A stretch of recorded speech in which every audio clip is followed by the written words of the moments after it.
Morning, everyone. Morning.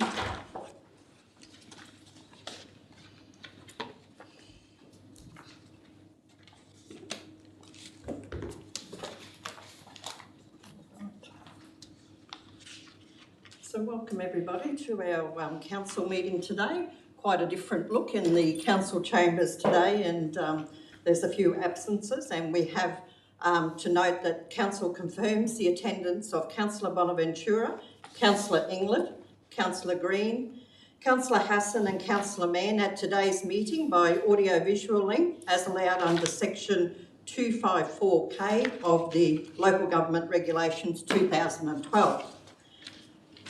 To start today's meeting, let's acknowledge the traditional custodians on the land in which we meet and in our part of the country, that is the Yuwi people. So we pay our respects to their elders past, present and emerging. We'd also like to draw your attention to this meeting is being streamed live and is recorded and will be published in accordance with council standing orders. Welcome to our online audience.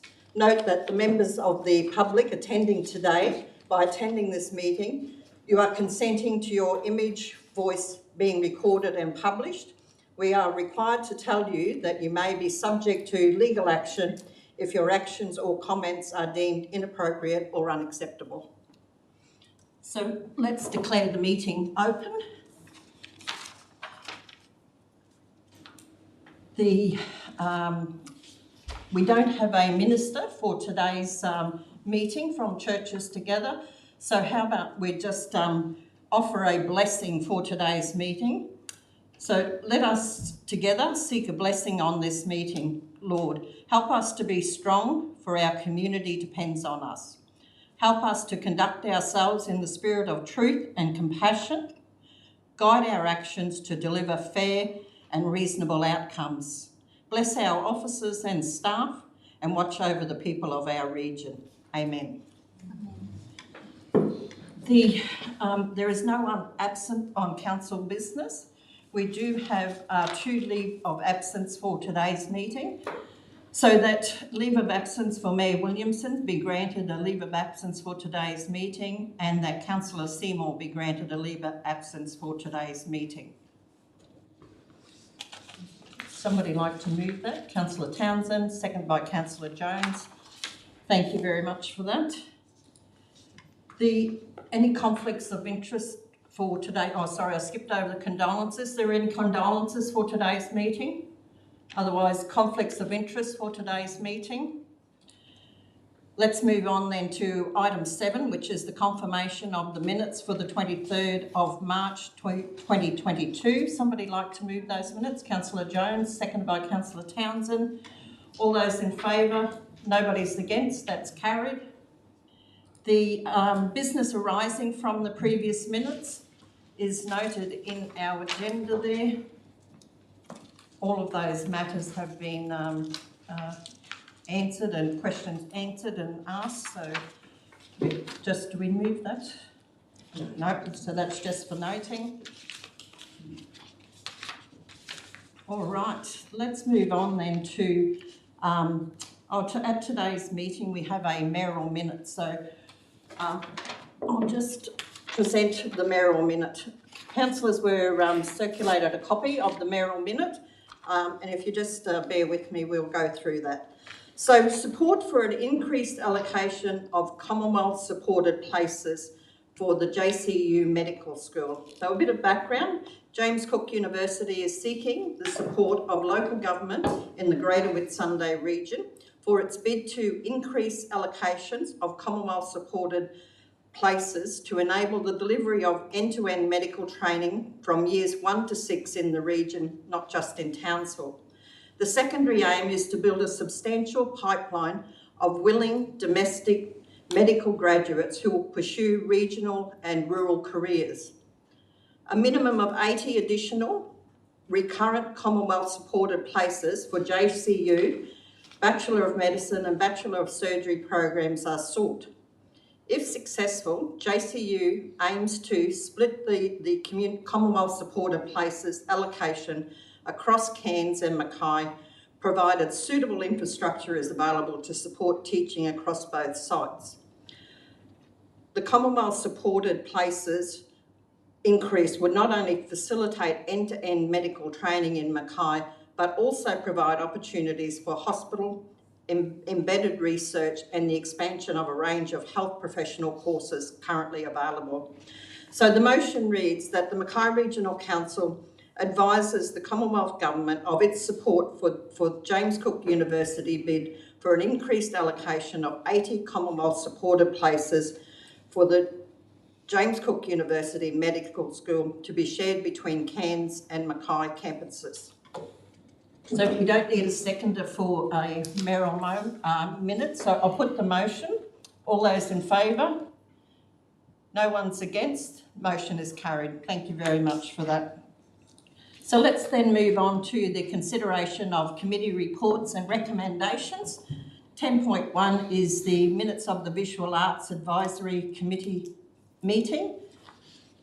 Is there any questions in regards to that report? Otherwise, I ask for somebody to move that report. Councillor Townsend moves. Councillor Jones seconds. Do you want to speak to that, Councillor Townsend? Yes, thank you, Deputy Mayor. Our meeting held on the 22nd of March for the Visual Arts Advisory Committee meeting saw us welcoming 2 new members to our VAC committee. Both new members are a welcome addition to our current committee and are certain to bring dedication and talent to our team.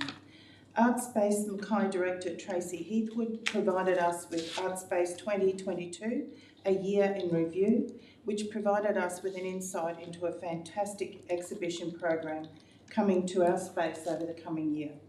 Some fantastic works will be on display, and I encourage art lovers to visit Artspace to enjoy both current works on display and new exhibits coming up over the coming months. March was a busy month with the planning of the 2022 Libras Awards, which was to be held on the 9th of April. Approximately 152 entries were received, with 57 finalists, which led to a huge amount of work for our judges. Further exciting local events we can all look forward are the launch of the Marion Cane Cutter statue, expected to be late May, and the Mackay Festival of Arts Wonder Room projects, which will see our local artists creating selfie rooms, incorporating their themes and concepts into shipping containers during the Festival of Arts commencing on the 1st of July. This is a new concept for the festival and will be located at various sites around the region for 3 weeks. So it's something very different and something to look forward to. Thank you. Thank you very much, Councillor Townsend. Is there any other speakers for the motion? No, let's put the motion. All those in favour? Nobody's against? That's carried. Thank you very much. Next item on the agenda is the Local Disaster Management Group meeting minutes from the 14th of March. Is there any questions in regards to the minutes of that meeting? Would somebody like to move those minutes? Thank you, Councillor Jones, seconded by Councillor Townsend. Would you like to speak to those? Oh, just briefly, just wanted to say, Deputy Mayor, that having this group of very experienced people in our region to be able to undertake these types of meetings that allows us to all work together at times of a disaster is just wonderful, and it's great to see the minutes and see the outcomes of everybody working together and undertaking that. Thank you. Thank you very much, Councillor Jones. Yes, it was a good meeting, and touch wood, we have managed to get through this season with no major disasters, which has been fantastic. Is there any other speakers to the motion? Otherwise, we'll put the motion. All those in favour? Nobody's against? That's carried. Let's move on then to the correspondence and officers report. So the first item, 11.11, is the Office of the Mayor and CEO, and the Office of Mayor and CEO monthly report for March 2022. Over to you, CEO. Okay, thank you, Deputy Mayor. So there were no lost time injuries recorded in March, and while some of the earlier ones are resulting in ongoing lost time, our overall lost time injury frequency rate is trending down. Now, the lost time injury frequency rate is currently at just over our target of 5, sitting at 8.9. What this means practically is that 8.9 lost time injuries occur across our work sites for every 1 million hours worked. This has almost halved from the peak of 16 seen in May 2021, and this indicator gives a picture of how safe our workplaces are and is generally considered the most useful safety measure. On the topic of keeping people safe, work continues to improve community safety outcomes through growing community awareness of our person-centred emergency preparedness or PSEP toolkit. March saw PSEP workshops and toolkits being delivered across libraries, and partners are also coming into the work with the Neighbourhood Hub and North Queensland Primary Healthcare Network facilitating rollouts through their networks also. Thank you very much. Happy to take any questions. So is there any questions? Councillor Jones? Thank you, Deputy Mayor. I just had one question. Page 39 shows our March insurance claims are processed the highest in the last 12 months. And I'm just wanting to know if there's any common theme or reason we believe that this is happening. I'm happy to take that on notice. CEO? Thank you, Deputy Mayor. I will have to take that on notice. Is there any other questions for the CEO in regards to the report? No? Nobody online's got any questions? Would somebody like to move the adoption of that report? Councillor Bella moves, seconded Councillor Jones. Councillor Bella, would you like to speak to the report? I'd just like to pull one element out of this report, and that is our legal services team. When you look at it, they are currently involved in and appear to always be involved in a large number of different matters. At the moment, it's 221. When you look at a council this size, our external legal fees and outlay for this year to date are only $731,391. It's $731,000 that we could quite comfortably spend elsewhere, but it's not that figure, it's the amount of money that our legal services team are saving us, and I think they do a great job. When you consider that going to court over a development issue is pretty much $300,000 guaranteed. So while that figure is high, I think it's much lower than what it could possibly be. My congratulations goes to that team. Thank you very much, Councillor Bella. Is there any other speakers for the motion? No? I'll put the motion. All those in favour? Nobody's against? That's carried. Thank you very much. Let's move on then to 11.12, which is the corporate plan. So over to you, CEO. Thank you very much, Deputy Mayor. So while the corporate plan is a legislative requirement for us, it does serve a very important function for Council, setting out how we intend to achieve our vision and purpose and establishing a commitment to our community. This new corporate plan has been developed by you, our elected members, with the support of our executive leadership team and refined through consultation with people who live and work in our community. More than 1,400 pieces of feedback have been received that have helped to guide the development of this final document, which I'm pleased to present you with today for consideration. Thank you. Thank you very much, CEO. Is there any questions in regards to the corporate plan? Before I take a motion, I would just like to say congratulations to all of the councillors, all of the staff and our community that has been involved in the formulation of our corporate plan. It is a very good foundation to set the way forward for the council for the next 5 years. It's been a great community engagement process where I think in my time in council, probably the most respondents to a corporate plan ever. So congratulations to everybody that has contributed to it. We've certainly landed in a very good place with a clear vision as to what the Mackay Regional Council wants to achieve in the next 5 years. Would somebody like to move the adoption of the corporate plan? Councillor Jones, and seconded by Councillor Townsend. Councillor Jones? Totally unprepared, but anyway, look, I think that as the CEO has said, the corporate plan is a very important document to councillors. It's the one document that we get to influence about what happens in our region. And you're correct, Deputy Mayor, there was a lot of consultation and it's what we have for the next 5 years to be able to achieve or guide the achieving of what we need to do in our community. Thank you. Thank you very much. Any other speakers to the report, to the plan, I should say? No other speakers? All those in favour? Is there anybody against? The motion is carried. Congratulations, everybody. Well done. All right, let's move on to 11.2, which is the Capital Works Monthly Review Report for March 2022. I'll ask the Director to speak to his report. Thank you, Worship. The capital report for March 2022 in the space of safety. We have no lost time injuries again in the month, which is good to report, although we do have 5 minor incidents in March. Notably there, we have one that you may have noticed in Brisbane.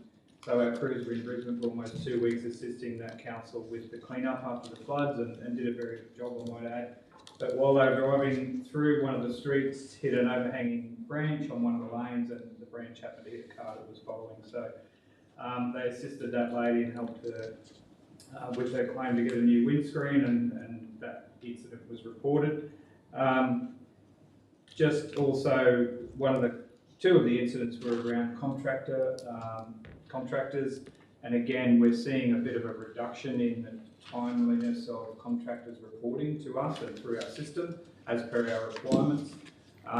So we are sort of having a renewed focus on talking to contractors about the need to report their incidents on time, as we do for our own crews.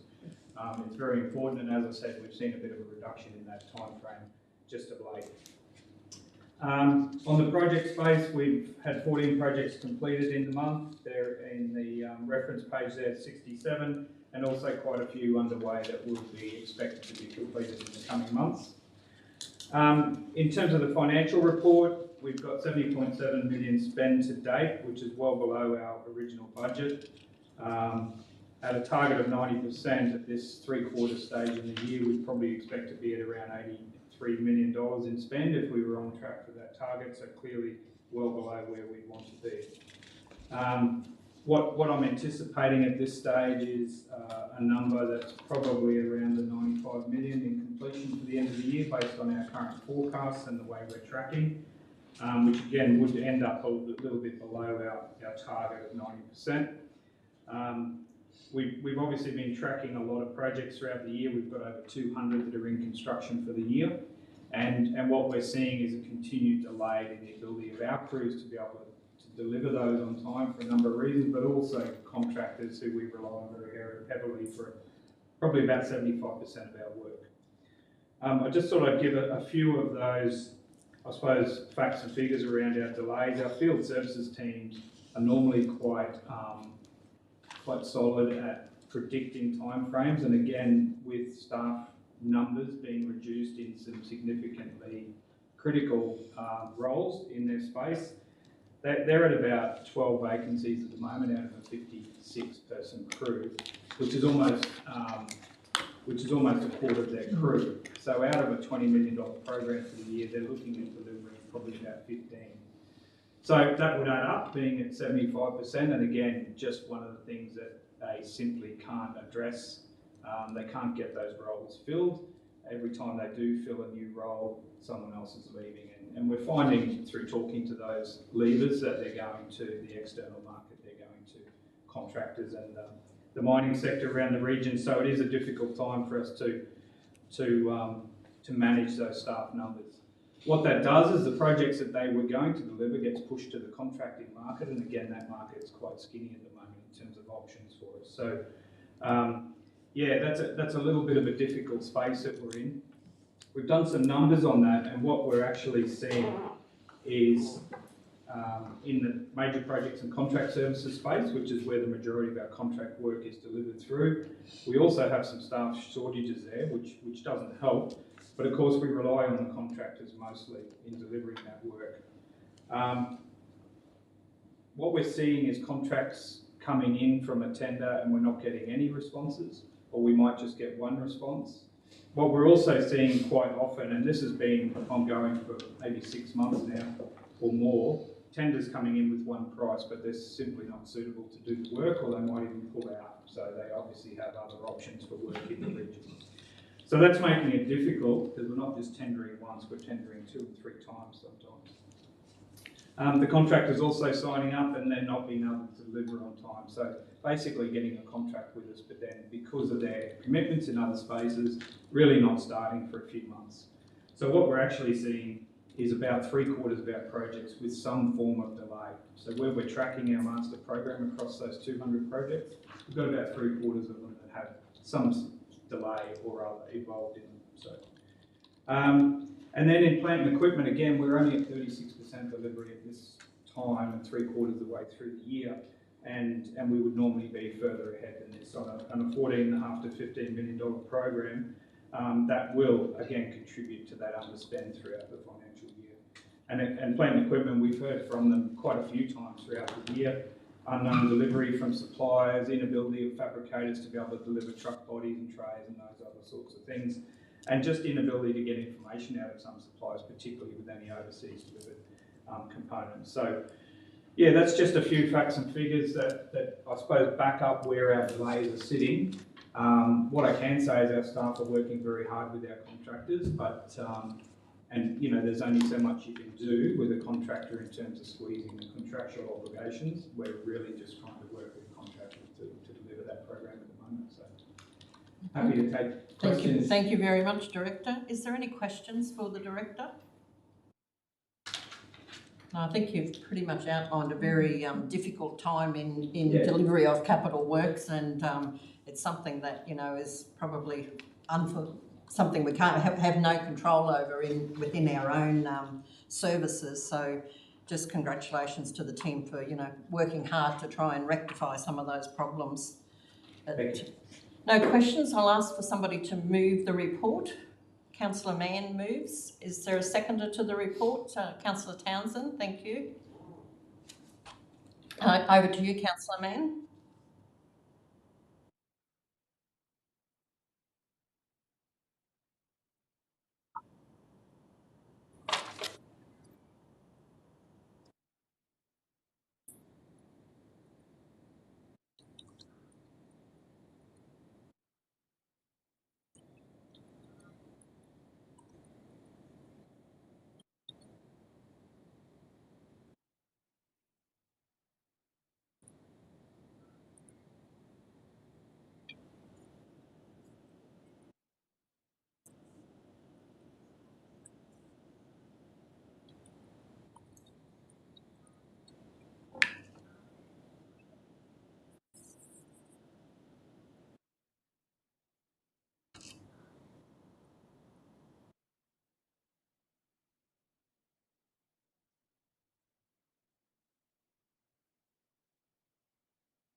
Thank you very much, Councillor Mann. Is there any other speakers to the report? Councillor Bella? I'll take this opportunity simply for the fact that Director Carlis covered it quite comprehensively, but this actually applies right across both our council and our community. The problem economically that we face with regard to employment is not likely to resolve in the next couple of years. We've just recently seen new mining approvals, record prices for coal, even agriculture to a certain extent is in a bit of a rosy situation. However, our input costs have gone through the roof. Trying to get labour is almost an insurmountable problem. I actually believe that what we need to probably do at this situation, given the fact that there is such a bleak outlook for quite a considerable time, is consider our operations both as a council and a community with regard to can we deliver both projects, maintenance, all of that sort of thing, what we intend to do as far as basically funding those projects. And the other thing is the old method of if we can't do it, we'll get a contractor to do it, isn't working either. So I think it's a situation where we really need to sit down and have a considerable think as to where we're going to go over the next couple of years. Thank you. Thanks, Councillor Bella. Councillor Green?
Thank you, Councillor Green. Is there any other speakers to the report? No other speakers? Let's put the motion. All those in favour? Nobody's against? That's carried. Thank you. All right, let's move on to 11.3, which is the Community and Client Services, and 11.31, which is the Community and Client Services Monthly Review for March 2022. Ask our Acting Director, Stephen Burke, to present his report. Thank you. Thank you, Deputy Mayor. It gives me pleasure to present the Community and Client Services Monthly Report. It's pleasing also to note that there were no lost time injuries. Also for this directorate, we did have 5 minor safety incidents. One of those, only one of those, was a welfare incident involving an aggressive customer in one of our facilities. But pleasingly, there seems to be a reduction in that area, in line with the easing of restrictions across the community and across the state. And also you'll see within the report that there's a renewed sense of community connection coming through. The activities that we're running are really well subscribed, probably to levels not seen since the pandemic started in 2020. So our areas are really motivated by that, and these are reflected in some of the activities that happened across the month, including the Greater Whitsundays Community Partnership to deliver governance workshops, where we had 43 participants representing 40 organisations, which was a great turnout there. We've returned play-based resources to libraries across the region for the first time since the closure in March 2020, so that's great for families. It's also a great learning and interactive environment for the young children in the region as well. The Mayor's Ball, under the theme of Keen to Boogie, is seeming exactly that people are keen to come along and boogie, and we're really on track for probably the highest number of attendees, although there are still some limited tickets available for that as well. The art space has a big wall residency with Tamika Grantaramu. It's creating a good amount of public interest. It's a mural that's been specifically designed and inspired by the flora of the Youngilla region as well, so it's really resonating with our community. The My Legendary Neighbour campaign achieved 70 nominations. This was the second year that it was run. Last year we received 52 nominations, so that's really growing in its support, but it's also great to be able to profile community connectedness. Community connectedness is important for community resilience and also safety and well-being in the community, so it's great to be able to shine a light on that and to have the community so responsive in that space as well.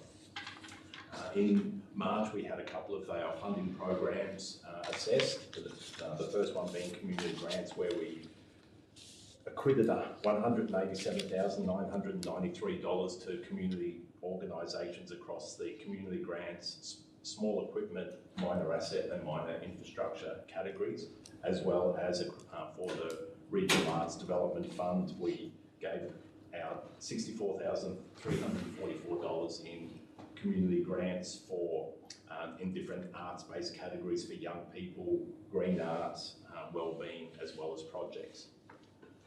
The MEC, after acquiring 1,400 chairs, had that amount of chairs to distribute. Rather than put them out for sale, we donated them to not-for-profit groups. We gave out chairs to 20 different organisations across, and that was across an expression of interest process. So there was sporting groups, religious groups, cultural groups, service agencies who all took up on that opportunity. It was great to be able to support them in that kind of in-kind way.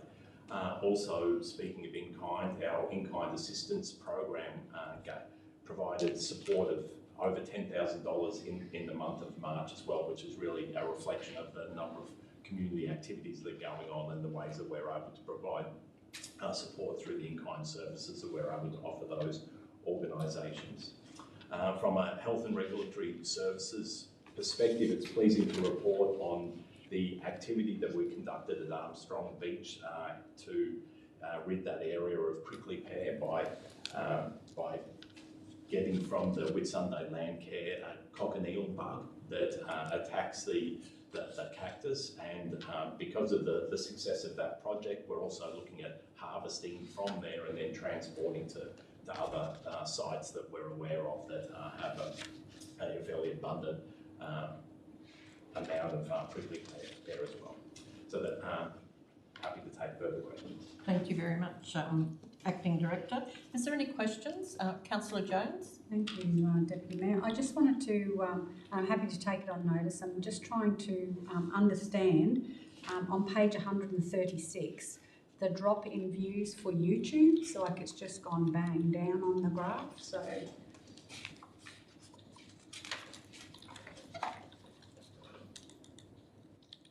Oh, sorry, Acting Happy to Director. answer that. So the baseline that you see on the right-hand side of the graph is the typical activity that we have on a month-to-month basis for YouTube. That spike is as a result of one of our waste trucks, or the contractor's waste truck, catching fire and that being recorded. So that generated quite a significant amount of community interest, which then does make the graph look that way. Okay, thank you. Any other questions for the Acting Director? No other questions? Somebody like to move that report? Councillor Jones moves, Councillor Townsend seconds. Over to you, Councillor Jones. thank you. I guess there's a couple of things I wanted to pull out of the report. First of all, on page 127, the Friends of the Mech completed 4,038 hours. And regardless of COVID, this team at the MEC are on track and on target, which is wonderful. Page 138, the community engagement team use a tool called IAP2. It's an International Association of Public Participation.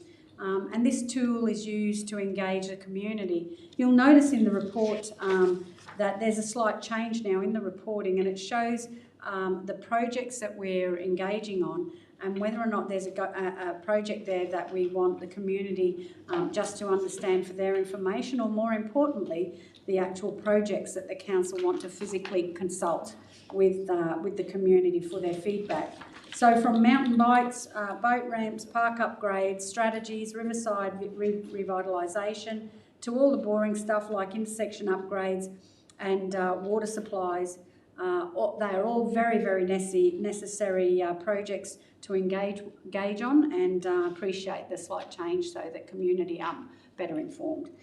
Page 142, we really don't talk about vector control very much, but at this time of year, obviously, with the rain around, this team goes about their job very quietly, trying to control the mozzie issues in our wet season. They have actually inspected 198 sites and have treated 112 sites, which equates to 327 hectares of land that's been treated in the Mackay region. They're only a very, very small team, but I would like to pass on my thanks to the team. Page 144, illegal dumping.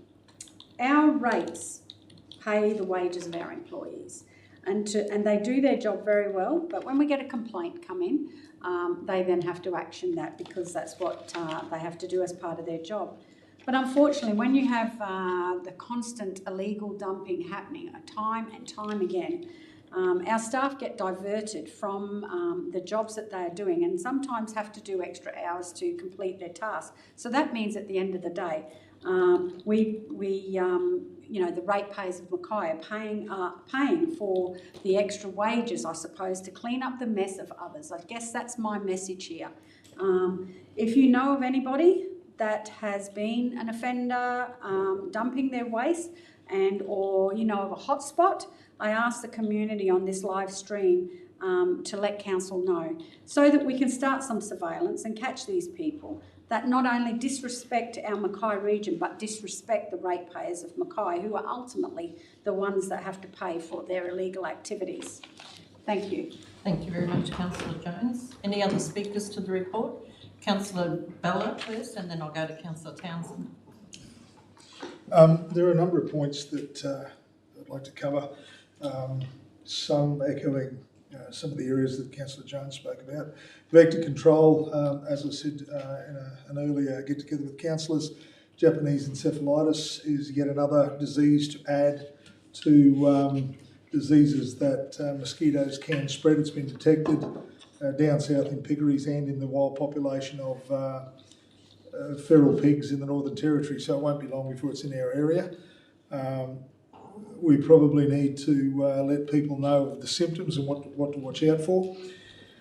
It's disturbing to me to see that of our inspection ratings, 24 premises inspected and nearly a third are 2-star. I really think we need to see what we can do to pick that up. I actually don't find that very acceptable when we see ourselves as a bit of a tourist destination. Just covering the illegal dumping, and I've got to correct Councillor Jones slightly on this. Illegal dumping is not just a cost to ratepayers. Most of it is borne by private landholders. Anything that's dumped on private land is the responsibility of that private landholder to shift, and the cost is considerable. They've not only got to pay the cost of picking it up, they've then got to pay the cost of dumping it. And to dump something like asbestos like that, I'm not sure if it was private land or whatever, it doesn't look like it, is absolutely disgraceful. It is a danger not only to everyone that comes in contact with it, but anyone that's got to clean that up has got to be pretty careful.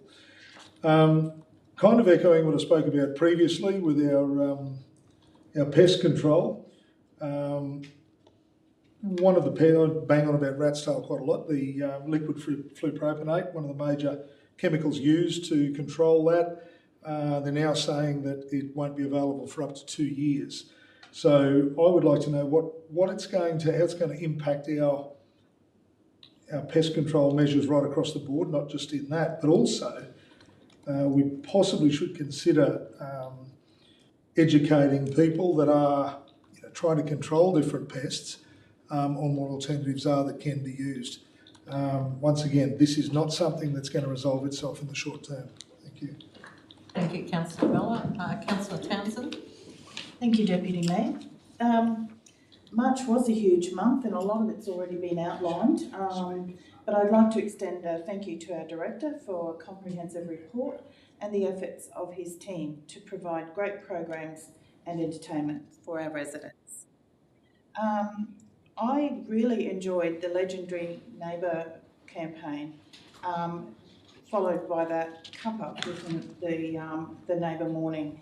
Councillors went out from St Helens Beach to Slade Point and enjoyed a cuppa with the community, and I know it was a great opportunity for us to chat to our residents over a casual coffee. I'd like to encourage our community to utilise their services at the library. I just became a member of the Walkerston Library, and I have to say that some of the programs that are coming up in our libraries is fantastic for families, and the libraries are once again able to offer face-to-face programs after COVID restrictions, and staff have received an overwhelming response and bookings to the programs. One of the ones that really stood out for me was the first Dad and Bounce, which were fully booked, and feedback was extremely positive, with dads thoroughly enjoying special one-on-one time with their babies, and forming social connections and parent networks is just as important for our dads, and I'm led to believe that some of the dads did take off and enjoy a coffee together. So what a great break for mums and bonding time for dads. The gallery, there's some wonderful displays of artwork there, but one that stood out for me was Ida Rentoul Oathwaite's Elves and Fairies. I stood there for quite some time in looking at all of those depictions, and it'd be great for the little ones to go along to that. And again, yep, I'd like to promote the Mayor's Charity Ball. Tickets are selling really fast, so if you haven't got in and got yours, you'd better get in now. And yes, I can see a lot of sequins, leather, and some pretty good dance moves on the floor. But what we need to really look at is the charities that are going to benefit from these funds. the Ronald McDonald Charity House New Family Room, which is being built at the Mackay Base Hospital, and Heart Kids. Two very worthy recipients of the funds raised on the night. Thank you very much, Councillor Townsend. Is there any other speakers to the report? Councillor Bonaventura? You must be on mute. We can't hear you. The joys of Teams. Excellent. That is fantastic. Thank you.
Thank you very much, Councillor Bonaventura. Is there any other speakers to the report?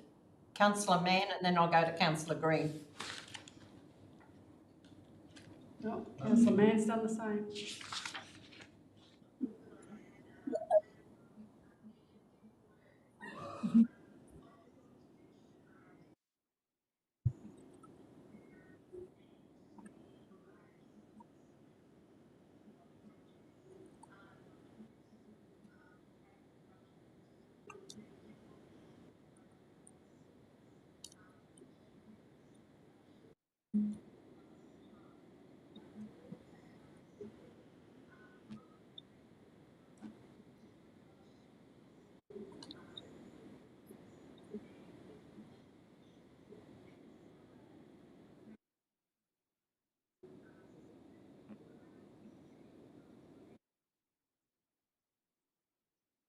Thank you, Councillor Mann. I'll go to Councillor Green.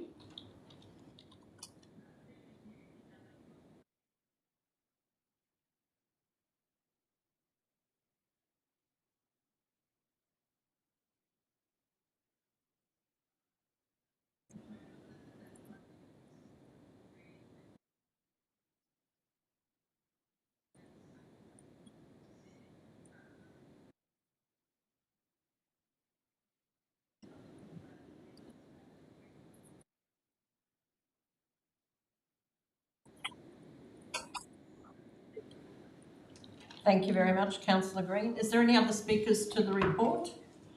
Otherwise, we'll put the motion. All those in favour? Anybody against? That's carried. Thank you. All right, let's move on to 11.4, which is a series of reports from Development Services. The first one being the Mackay Region Planning Scheme 2017 Planning Scheme Policy Amendment 4, the bushfire to decide to adopt the amendment or not. So I'll just hand over to the Acting Director to present the report. Thank you. Thank you, Deputy Mayor, and good morning, everyone.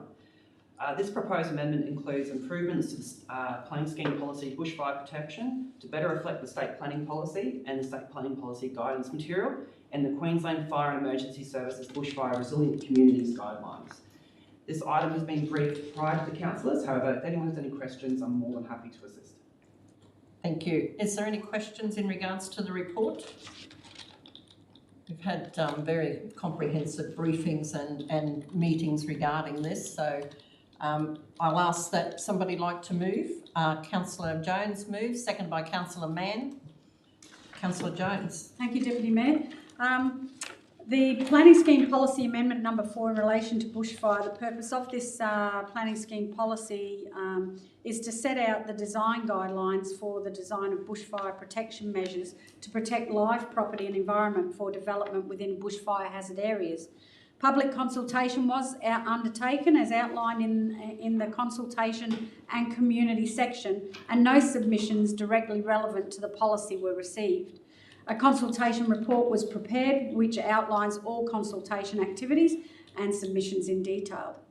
It is recommended that the proposed planning scheme policy amendment number 4 bushfire is adopted and as such will then become effective as of the 26th of April this year. Thank you. Thank you, Councillor Jones. Is there any other speakers for the report? Councillor Mann.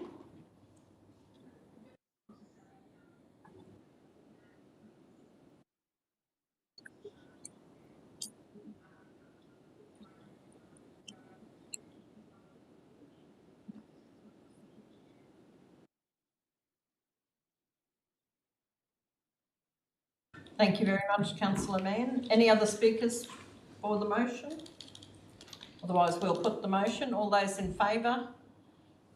Nobody's against. That's carried. Thank you very much.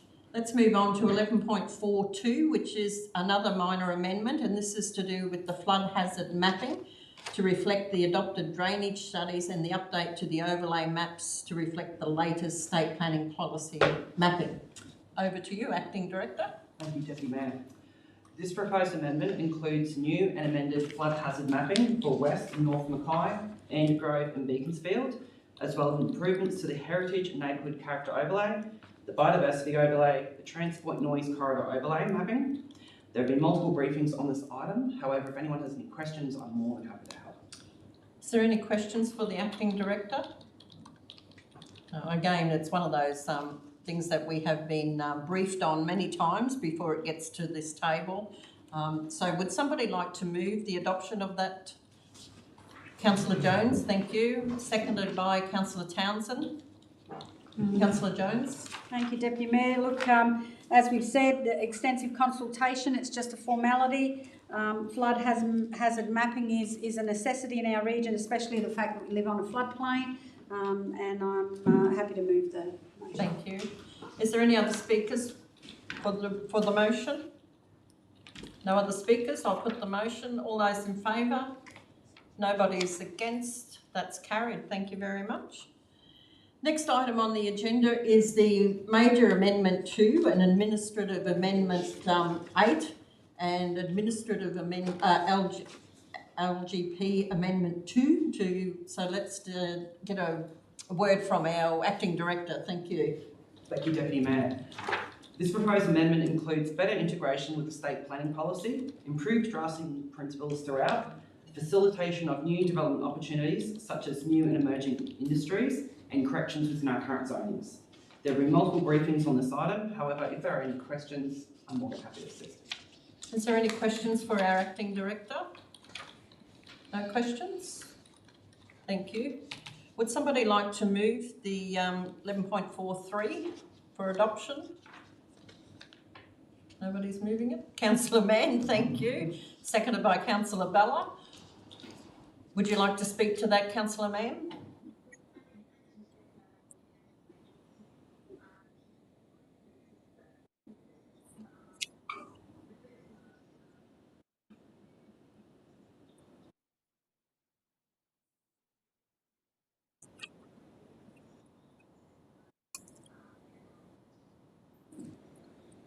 Thank you very much, Councillor Mann. Is there any other speakers for the motion?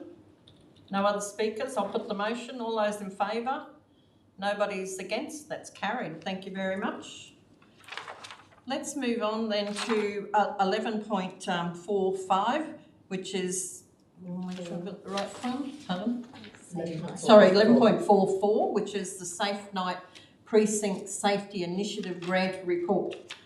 Acting Director, did you would like to speak to that? Thank you, Deputy Mayor. The Safe Night Precinct Safety Initiative Grant was created to improve the late night economy, community safety and connectivity around licensed venues and supporting areas. A total of 6 grant allocations have been recommended across the Mackay City, totalling $15,053, contributing to a safer Mackay City Centre. If there are any questions, I'm more than happy to help. Thank you, Acting Director. Any questions in regards to this item?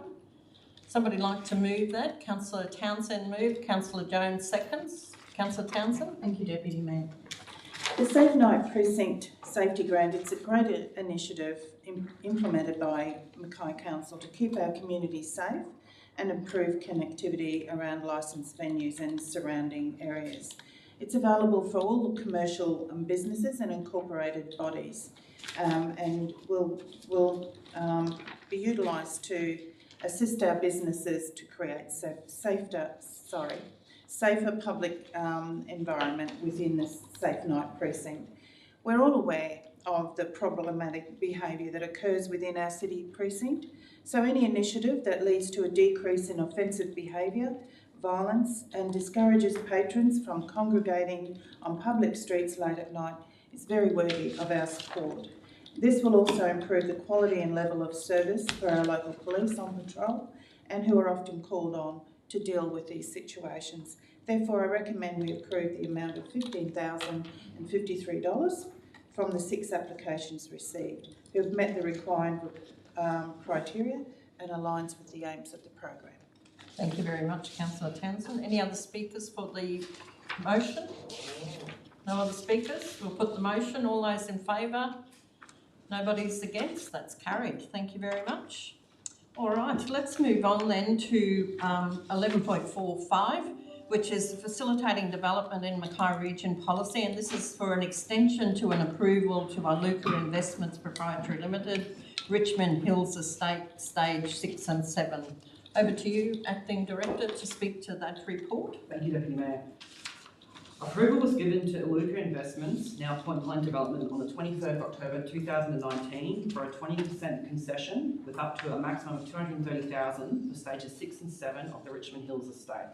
An approval is now sought until the 30th of April 2023 due to challenges with the topography and geology of the site and COVID-19. If there are any questions, I'd be more than happy to assist. Thank you very much, Acting Director. Any questions in regards to this item? Otherwise, I ask, would somebody like to move the adoption of that report?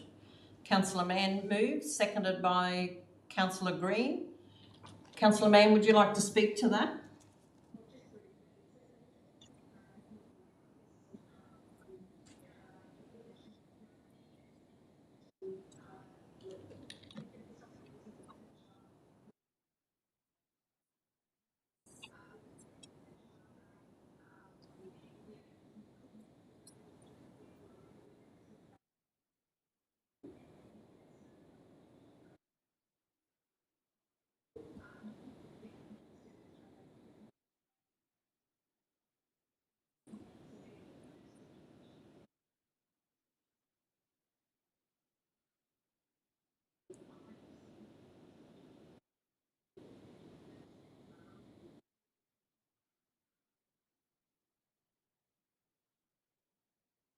Thank you very much, Councillor Mann. Any other speakers for the motion? Is there any speakers against the motion? No, I'll put the motion. All those in favour? Nobody's against? Motion's carried. Thank you very much. Next item on the agenda is 11.46, which is a DA, a change application for the material change of use for the reconfiguration of a lot to create 86 residential lots, 2 drainage lots and 1 balance lot. Ask that the Director speak to the report. Thank you, Deputy Mayor. The proposed change application, other change, seeks a change from a 103 lot community title scheme to an 86 lot estate with 2 drainage lots, 1 balance lot. however forming a freehold lot subdivision. The proposed changes seek that infrastructure would go from being privately owned and operated to managed by council and on-site sewerage systems. As part of the assessment of this change application, other change, regard has been given to the existing development approval, 103 lots in a community title scheme.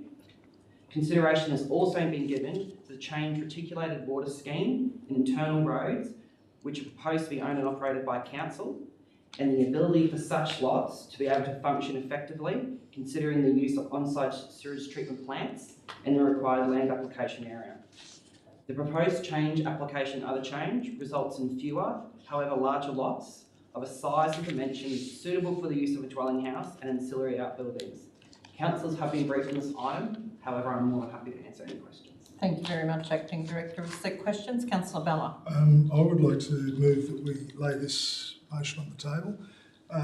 My reasoning is that it is an item that there's considerable conjecture on, a number of questions. It's difficult to cover it via Teams.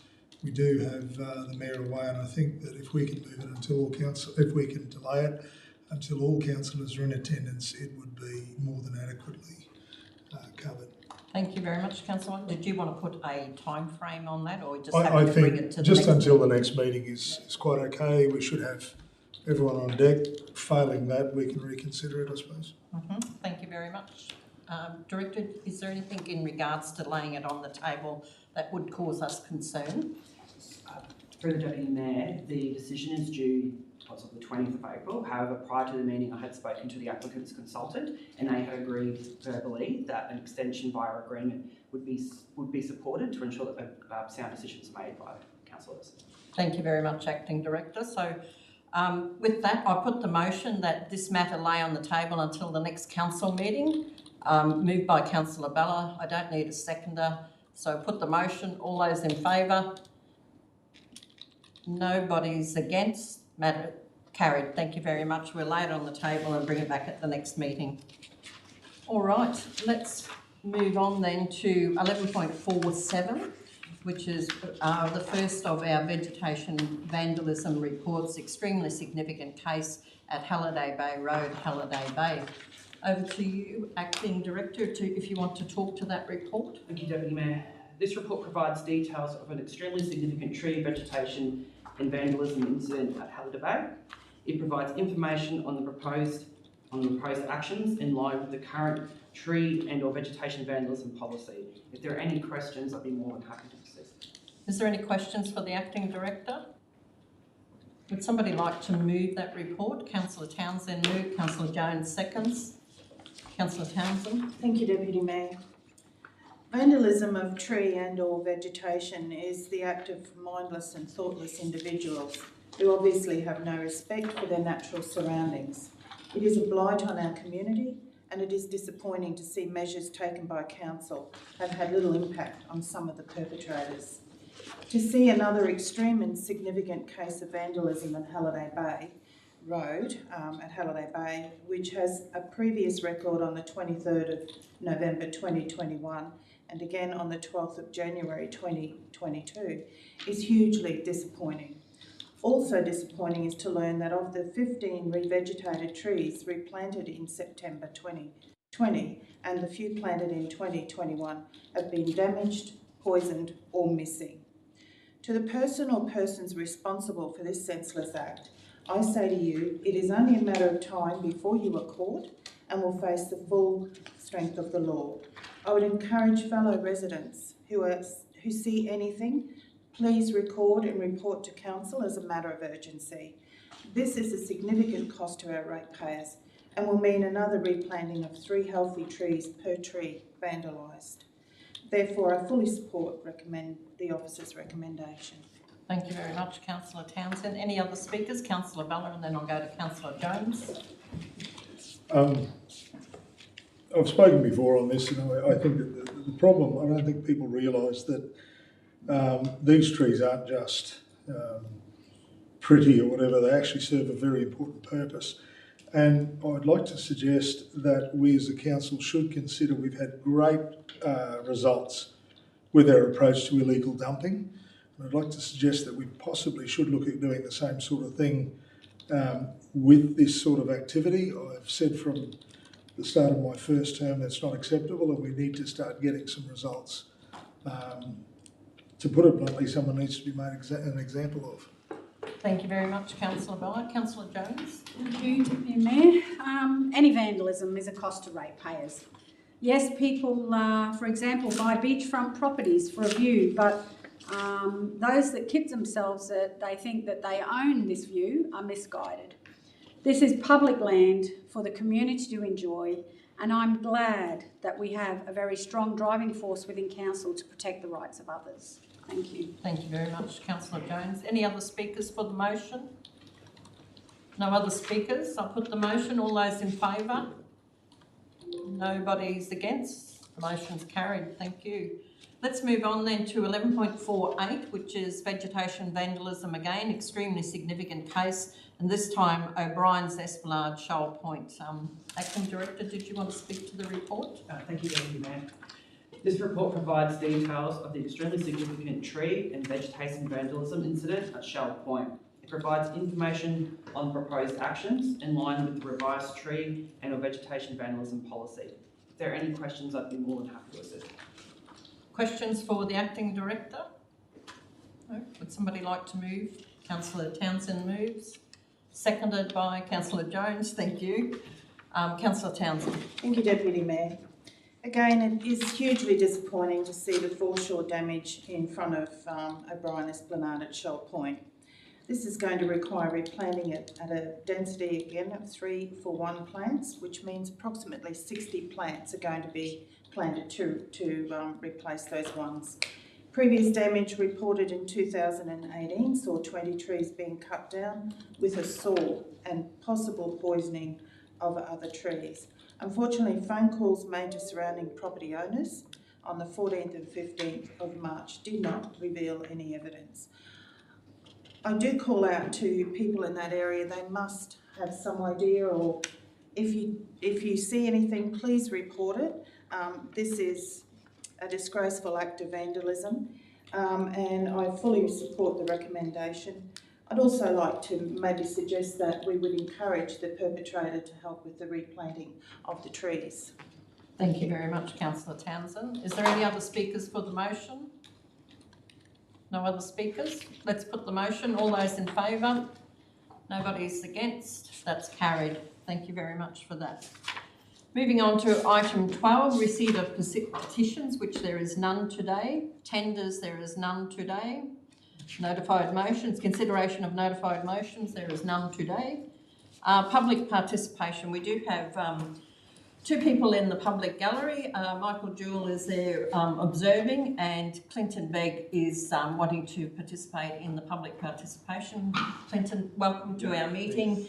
I think you know the rules. You've got 3 minutes. If you state your name and address for the record, that'd be fantastic. Yeah, thank you. Clinton Begg, 13 Mackay Drive, Mackay. Just quickly, I'd like to extend best wishes to the CEO, Michael Thompson, for his health journey. Bit of a shock a couple of weeks ago to actually hear that news from Michael, so he's been up to it for me. I think it's been great to see. I just want to refer to a couple of articles in the Daily Mercury. I'm still an avid Daily Mercury subscriber, Courier Mail reader, and I just want to highlight a couple of things that I was reading through from late last year in regards to the PDA, which I'm here to talk about today. Basically, it was interesting because a couple of the industry leaders had actually quoted about the waterfront PDA being prioritised over the CBD at this point in time. This particular article is from November 19th, as quoted in the Daily Mercury, just for compliance purposes. Interesting, at that point in time, there was an idea which was proposed, which was then listed as harebrained. So basically what it's about is in regards to a proposal for a $20 million collective to assist with building owners in the CBD centre. This is part of the same article. Councillor May rightly actually said that they, in order to gain significant repairs to the city centre, that federal funding would be sought and or secured, which I completely agree with. in regards to the commercial space in the CBD. She said, while the council could not control commercial activity in the CBD, which is right, it had sent tenders out for developing its properties, including the former Retribution building and attached car park, the spare block next to the Pioneer Shire Council building on Wood Street, and the car park along Brisbane Street. Further to the article, it went in regards to who owns the vacant buildings, but I won't go into that today. But within the council website, in regards to heritage listed buildings, on the website under the PDA section, it clearly states in here, will the heritage places within the Mackay Waterfront PDA be preserved? On the website, it clearly states there are 9 state listed and 50 local listed heritage places identified in the PDA. These heritage places will be preserved and repurposed for a range of uses and complement and enhance the existing character of the city centre, which again conflicts with the original article. Within that particular article as well, another article was produced by the Daily Mercury's Jessica Urquhart on October 15, 2021, in regards to a Riverside restaurateur taking the council to court for suing the council for the amount of $280,000 in regards to that particular building. This is in the Daily Mercury, obviously. So I guess where I would come from hearing this morning in regards to legal costs, etc., how do we actually abate and make sure that those type of things don't occur into the future? The other thing I'd just like to quickly compliment Councillor Justin Inglet done with the work on the Pioneer Valley bike trail. It should be fantastic. I really do hope the planning scheme in regards to the fire trail doesn't impede that particular project going forward. Thank you very much, Mr. Begg. All right, no other public participation. We have a number of confidential reports to receive. Do people see the need to go into confidential, or we're happy to adopt the reports? Oh, sorry, late business. Skipped over that. Is there any late business for today's meeting? Councillor Jones. I just wanted to basically say that this has been a very difficult meeting. I just think that so far everything has gone well, and I hope that everybody appreciates the efforts that everybody's gone to. Thank you. Thank you very much, Councillor Jones. Yes, to say it's been topsy-turvy would be a very mild statement, but we're getting there in the end, that's for sure. So, no, any other late business? All right. Confidential reports, do people want to ask any questions in regards to the reports, or we're happy to just move them as per the agenda items? No questions? All right, so we won't go into confidential. Let's then consider the draft minutes of the Invest Mackay Events and Conference Attraction Program Advisory Committee meeting on the 21st of March. Somebody like to move that? Councillor Townsend moves, seconded by Councillor Hassan. All those in favour? Nobody's against? That's carried. The 17.2, approved concessions under facilitating development in the Mackay region policy for February 2022. Somebody like to move that? Councillor Mann moves, Councillor Townsend seconds. All those in favour? Nobody's against? That's carried. 17.3 is the delegation of power to prosecute combustible cladding offences. Somebody like to move that? Councillor Townsend moves, seconded by Councillor Jones. All those in favour? Nobody's against? That's carried. And then 17.4, the approved sponsorship under the Invest Mackay Events and Conference Attraction Program reports for February 2022. Somebody like to move that? Councillor Hassan moves, seconded by Councillor Green. All those in favour? Nobody's against? That's carried. That brings us to the end of our meeting for today. Thank you very much, councillors online, for your participation. It's never easy when we're trying to interact, and particularly when there's 5 people online, but I think we managed to get through all right, and thank you very much for the councillors around the table for stepping up today and probably moving and seconding a lot of extra things that we normally share around. So it's been a good meeting. Thank you for your participation. Thank you to the acting CEO and our officers, directors for your participation. We'll call the meeting to a close. Thank you.